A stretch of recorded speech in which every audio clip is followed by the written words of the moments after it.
Hi folks, I'm Teacher Joko and I'm going to present today Go Beyond Z. Z is someone who is trying to improve her IELTS score, and look at a few of her essays and let's see if she's improving. And you'll see why. I think the biggest problem is, we'll get to it. Okay, come here. Slide 1, slide 2. That's the essay. Okay, so whenever I get a essay before, first thing I do is I pop it into wordcounter.net, which tells me a few things about it. Words, anything over 330 I don't bother reading. Longest sentence, 46 words. I guarantee you that is not grammatically correct. Average sentence is 26 words. It's a bit on the high side. Sites used 6 times. Country 6 times. Historical buildings 5 times. Be aware of that. So the question is, some people think that certain old buildings are more worth preserving than others. To what extent do you agree or disagree? Well, when our anonymous member put this in our group, Mr. Raphael said, "Where did you find this question?" From the wording, it definitely isn't authentic. Yeah. And anonymous member replied, I just found it online and thought I'd attempt it. Well, make sure that your attempts are not for naught. More worth preserving than other ones. Other ones of what? Other old buildings? I guess so. It's not very clear. And every question, always in writing part 2, ends with, give reasons for your answers and include any relevant examples from your own knowledge or experience. That is on every task, every part 2 of the writing test. So those are important instructions. So what I've found over the years is that people need to unlearn certain things that they think that they've learned.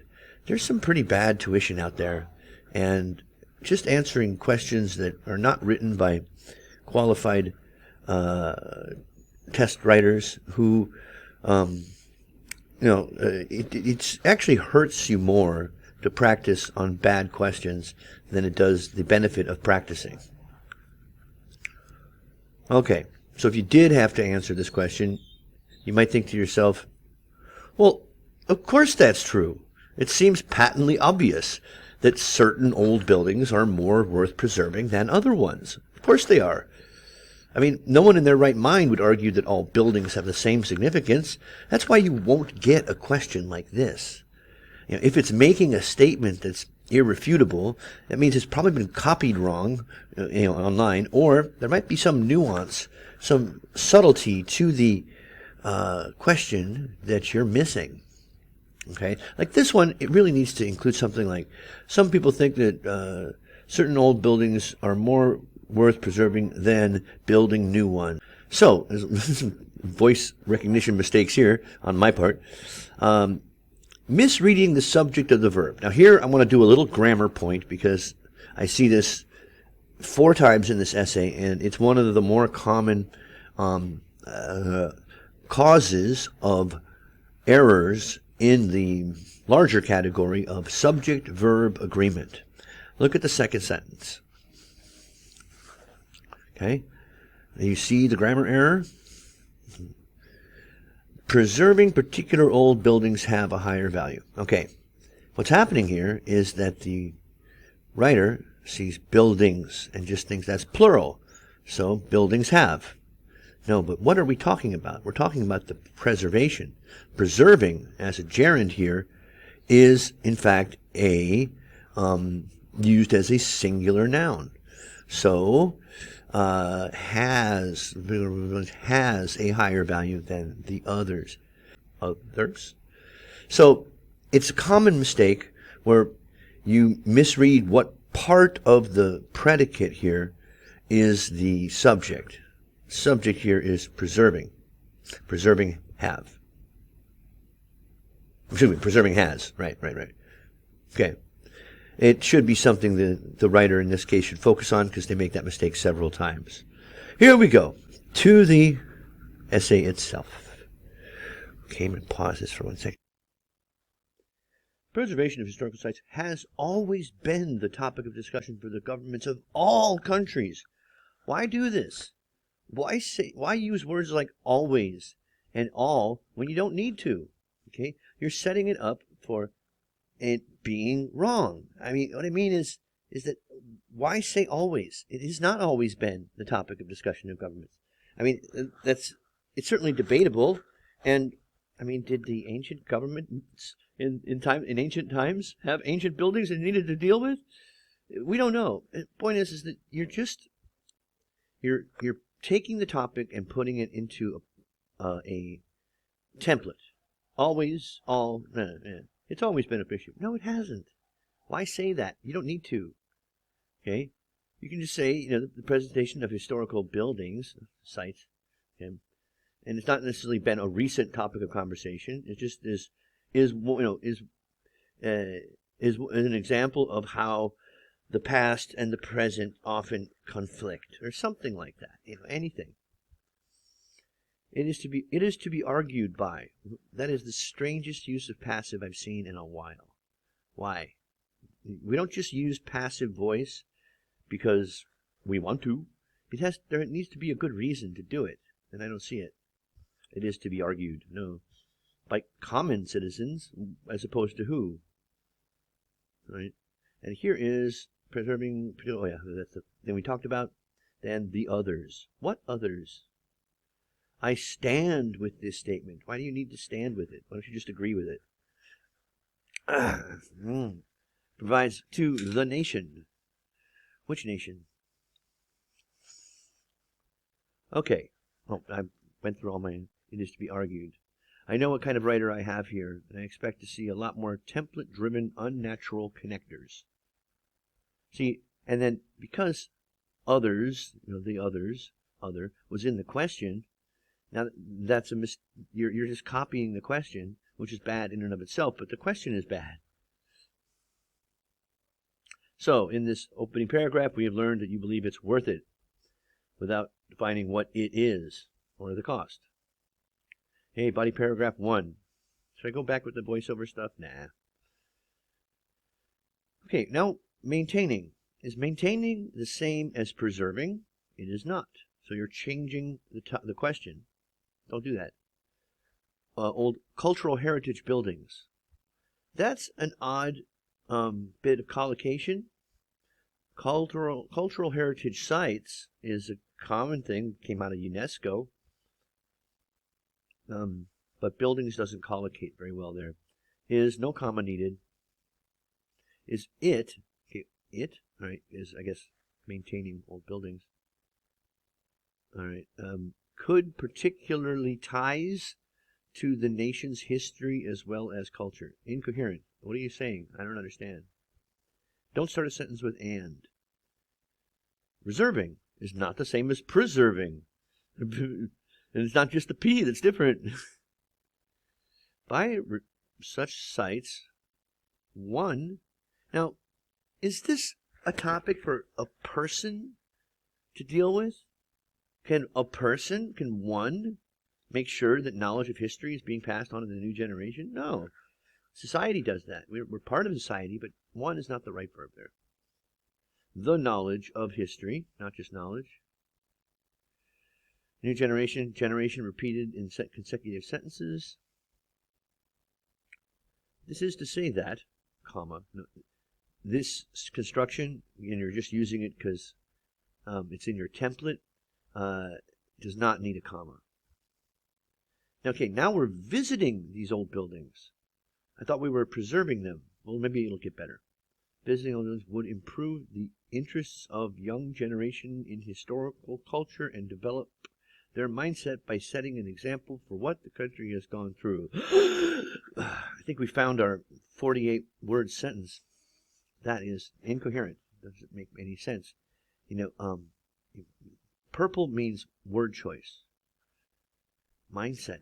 No. Minds. By setting an example of what the country has gone through. We can't set an example of something that's already happened. For example, red fort. Fort should be capitalized, and you don't need the comma there. You do need it after India. Okay, is one of the historical monuments that connect citizens with their days of their country before independence. Before their independence. Now, that be very careful when you put your example in. For example, make sure that it is talking about the thing that just came before it. Okay, and here we're talking about younger generation, young people seeing what the country has gone through. I believe Redfort is actually a lot older than the colonial era, isn't it? Is that an example? And more importantly, it says citizens. It doesn't say young people. So you're changing who the example is for.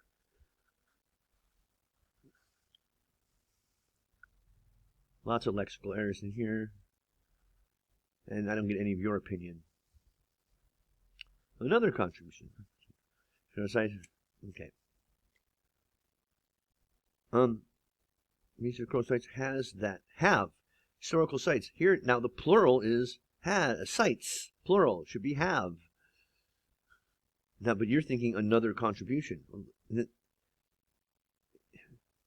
No, because it would be if it was is, but it's has. We use have a lot, by the way. Has that these bring the financial benefits. We don't use the before a plural noun when speaking in general. Preserving the ancient. Oh, now they're ancient. Ancient means different than old. Preserving the ancient buildings. Once again, preserving is what's improving the chances, not the buildings. It's the same mistake as before. That's 3 of the same mistake in a row, I mean in one writing, and that's going to prove to the examiner that you don't know the rule. Improve the chance, like it's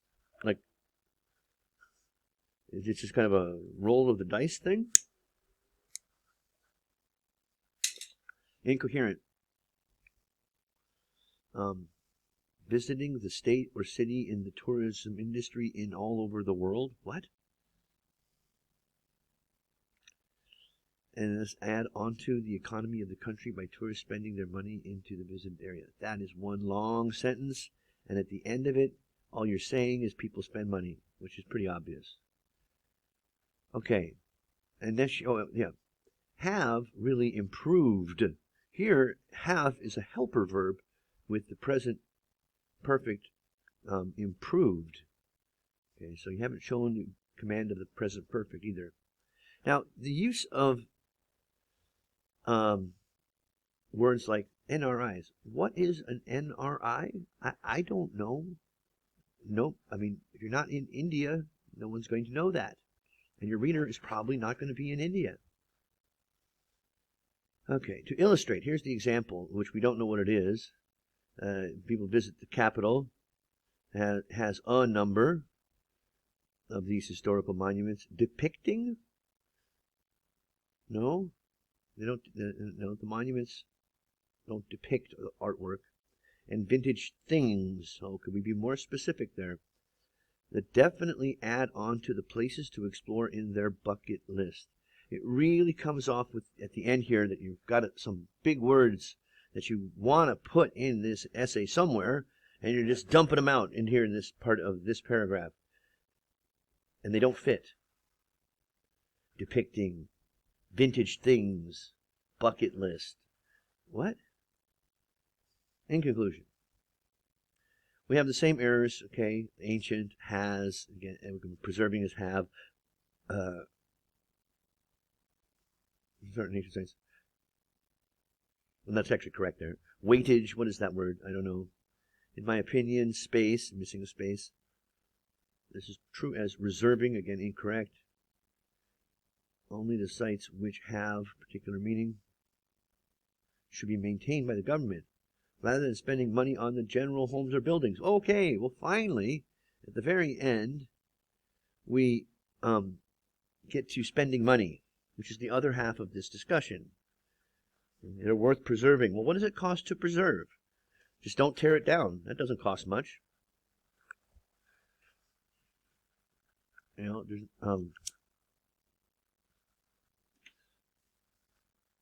particular meaning. Everything has a particular meaning. What about the children and their improving their interests and the financial benefits? Your conclusion should be a summary of what you've been talking about already. Okay, you probably want a band score for this. Looking at the latest ones, the writer expresses the position, but the development is not always clear. That's you. Some main ideas are put forward, but they are limited and not sufficiently developed. Yep. Irrelevant detail. Lots of that. Delhi is the capital. No, that's example. Repetition. Oh, yeah.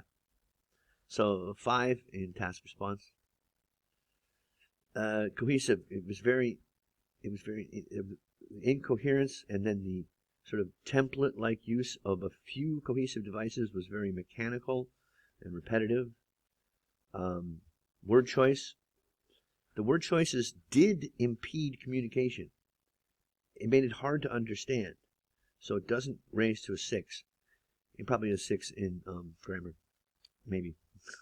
So I hope that helps. I know it probably isn't very enheartening, but I've seen these problems in many people, and with unlearning and not using those templates, avoiding the mistakes in grammar and sentence construction, that you should know that if you're taking the IELTS and you need to get a certain number, then your English level should be at the level where you can get subject-verb agreement correct.